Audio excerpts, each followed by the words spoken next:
Otep à tous, bien-aimés frères et sœurs. Je vous ai parlé de Emmanuel Macron qui s'est rendu à Budapest, qui a organisé la réunion de Budapest. Il appelle ça Communauté politique européenne. Donc ça, ce n'est pas l'Union européenne. Non, c'est une rencontre qui regroupe tous les pays de l'Europe. Ceux qui font partie de l'Union européenne et ceux qui ne font pas partie de l'Union européenne. Parce que Emmanuel Macron pense que l'Union européenne ne suffit plus. L'Union européenne ne pèse plus assez pour pouvoir combattre. Vous savez qui? L'Afrique. Oui, son problème c'est l'Afrique, ce n'est pas les États-Unis. Cette réunion que vous avez vue là, à Budapest, c'est contre l'Afrique, les amis. Et je vais vous le démontrer, c'est simple, c'est contre l'Afrique. Alors, Emmanuel Macron dit que nous devrons avoir une armée, une défense européenne, en dehors de celle de l'OTAN. Mais on va toujours coopérer avec l'OTAN. Vous voyez, on ne laisse pas l'OTAN, mais on doit avoir notre armée à nous-mêmes pour que nous puissions avoir la possibilité de nous défendre nous-mêmes. Question.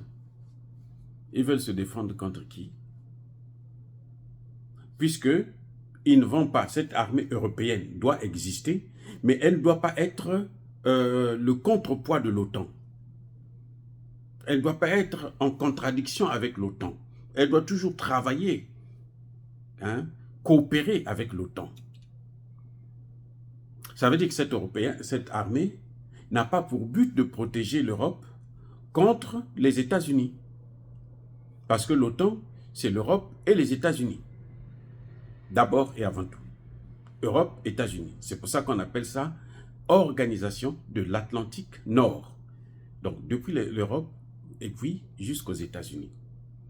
Mais puisqu'ils vont coopérer avec les États-Unis, avec l'OTAN, donc c'est une sous-force de l'OTAN, en quelque sorte.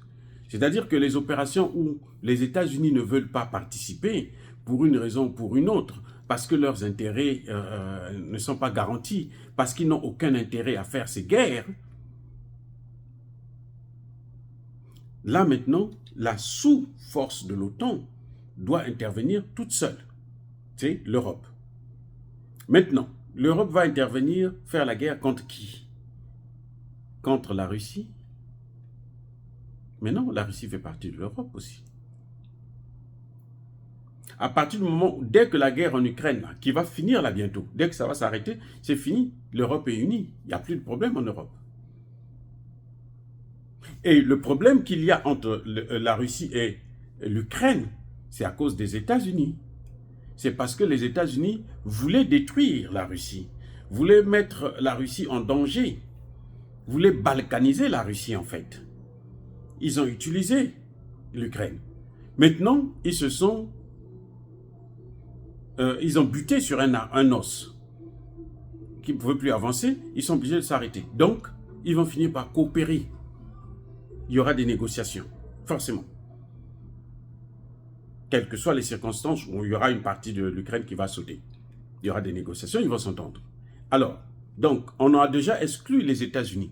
L'Europe ne peut pas faire la guerre contre les États-Unis. D'abord, ils n'en ont ni les moyens financiers, ni les moyens militaires. Ils ne peuvent pas, puisque c'est les États-Unis qui assurent leur sécurité. Donc, ils ne peuvent pas faire la guerre contre leur maître. Contre la Russie, de toutes les façons, la Russie a déjà prouvé qu'ils ne peuvent rien faire devant la Russie. Donc, si c'est contre la Russie, c'est une guerre entre Européens.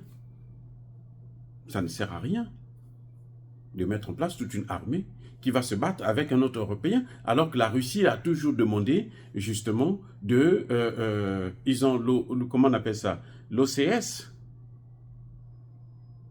La Russie fait partie de cette OCS-là.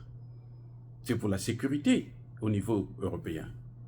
Bref, on voit que les États-Unis sont exclus, la Russie est exclue. Est-ce que l'Europe peut faire la guerre avec les pays d'Amérique latine? Non. Parce que si vous touchez à l'Amérique latine, ça c'est le précaré américain. Là, même l'OTAN n'a pas le droit d'intervenir. Les Américains interviennent là-bas seuls, comme ils le font au Venezuela, comme ils le font, comment vous appelez ça, avec les Houthis. Maintenant, question, il reste donc la Chine, le Moyen-Orient et l'Afrique. Est-ce que l'Europe peut faire la guerre contre l'Asie, contre la Chine ou contre l'Inde?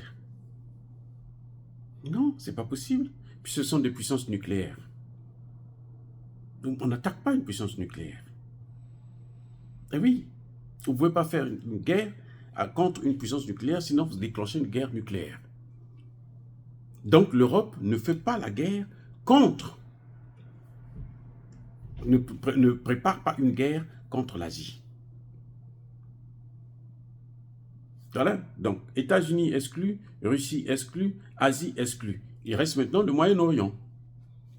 Au Moyen-Orient, Israël est avec l'Europe, puisque l'Europe soutient Israël dans tout ce qu'ils font dans les pays arabes.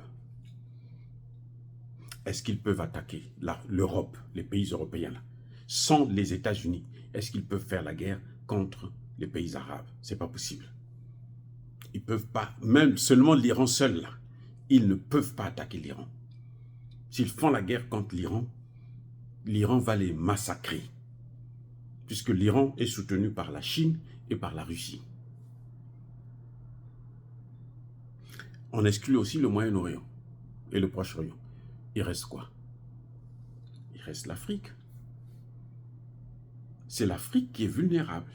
C'est l'Afrique qui sont en train de viser là-bas à Budapest. Emmanuel Macron est en train de dire aux Européens que, il l'a répété là-bas lui-même, que l'initiative que nous avons eue dans le Sahel a marché. Pour lui, ça a marché. On a essayé d'avoir une sécurité à nous, sans les États-Unis. Ça a marché. Takuba. On a vu que Emmanuel Macron a donné le visa aux Danois pour aller intervenir au Mali. C'est Emmanuel Macron qui leur a donné le visa. Ils sont venus comme ça, comme des idiots eux aussi. Et heureusement que le Mali n'était plus le Mali d'hier, c'est le Mali d'Assimi Goïta qui a dit non, je ne vous laisse pas rentrer ici, repartez chez vous. Ça a soulevé un tollé au niveau international. Assimi Goïta a dit non, pas question. Ils étaient obligés de repartir. Et Emmanuel Macron s'est vanté de cette expérience qui a marché. La sécurité de la France, c'est vis-à-vis de l'Afrique. Mais de quelle sécurité parle-t-on? Quelle sécurité? Puisque l'Afrique ne peut pas leur faire la guerre. Aucun pays africain ne peut se permettre d'attaquer l'Europe. Même un seul pays européen, aucun. Et ils le savent, ça n'est pas dans nos intentions. Ça veut dire qu'ils veulent une armée pour envahir l'Afrique. Les amis, voilà comment Emmanuel Macron est fou. Je dis bien, il est fou, c'est un imbécile. Il est vraiment fou. Irrécupérable, il n'y a rien à faire. Vous ne pouvez pas le traiter, c'est fini. Tout ce que vous avez vu à Budapest, c'est pour l'Afrique. Il demande aux pays européens de s'entendre pour qu'ils puissent envahir l'Afrique. Parce que Emmanuel Macron sait, aujourd'hui, Emmanuel Macron est descendu de plusieurs crans. Eh oui.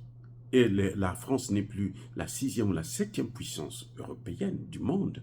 Elle est sortie des 10 premières puissances du monde. Écoutez bien, la France est sortie des 10 premières puissances mondiales. À cause du Sahel seulement. À cause de la perte du Sahel. Maintenant, quand elle va perdre le CFA, l'Italie l'avait dit. C'est Giorgia Meloni, là, avant qu'elle ne soit première ministre. Elle l'avait dit que si la France, les pays africains sortent du CFA, la France va descendre à la 17e ou la 20e place. Encore là, elle était gentille. Elle ira même à la 25e place. C'est pour ça que je reproche les pays africains de ne pas prendre leurs responsabilités. C'est ça que je leur reproche. Tous les pays africains qui utilisent le franc CFA, tous, y compris ceux du Sahel. c'est la plus grosse erreur qu'ils sont en train de commettre, de ne pas prendre des engagements de sortir du CFA.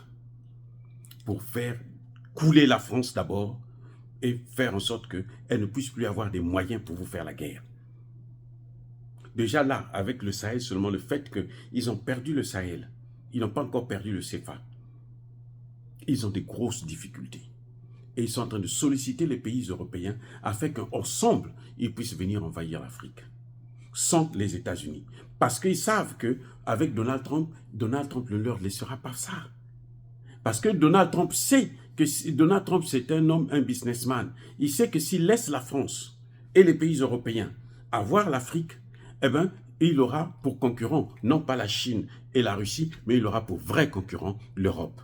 Donc, il ne va pas laisser faire. Vous voyez?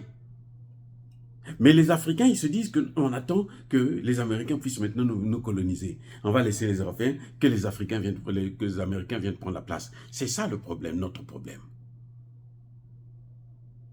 Mais qu'ils sachent, et je vous répète encore, la réunion de Budapest, là, Emmanuel Macron s'est vanté de l'expérience du Sahel. Vous savez que quand ils sont venus dans le Sahel, pendant 10 ans, ils n'ont même pas neutralisé un seul terreau. Même pas un seul. J'ai dit même pas un seul. Alors qu'on voit aujourd'hui, il y en a qui sont, les terreaux là, eux-mêmes, ils sont en train de fuir. D'autres sont en train de donner les armes maintenant. Ah oui, la reddition complète. Vous voyez?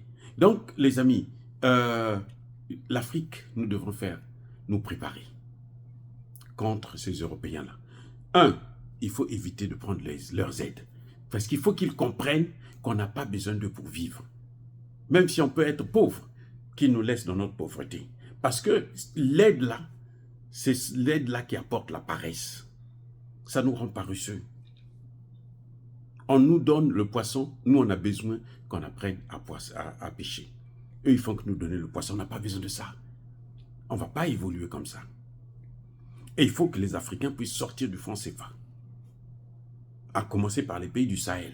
Qu'ils sortent du CFA, qu'ils sortent de ça. Ça va aider à régler le problème du terreau.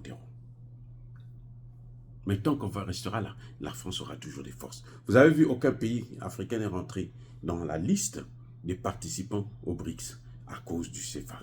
J'ai entendu un imbécile qui racontait sa vie. Non, on peut commercer avec nous. À moins qu'ils créent une monnaie, qu'ils ont un moyen de créer leur monnaie. Sinon, vous êtes obligé d'utiliser les monnaies d'un des pays. Mais ça sert à quoi de laisser le dollar pour aller prendre la monnaie chinoise ou russe? Ça sert à quoi? C'est comme si on ne faisait rien. Nous devons avoir notre propre monnaie et commercer avec notre propre monnaie. Que les autres utilisent notre monnaie et nous, on utilise leur monnaie. Or, les autres ne peuvent pas utiliser le CFA parce que chaque fois qu'ils utilisent le CFA, la France a une partie dans cette affaire. Chaque fois. C'est ça les conventions. Chaque fois qu'ils utilisent le CFA, la France a des intérêts. Et nous n'avons pas besoin de leur donner une partie de nos biens encore. Ils se sont assez enrichis. Ils ont construit leur pays à cause de ça.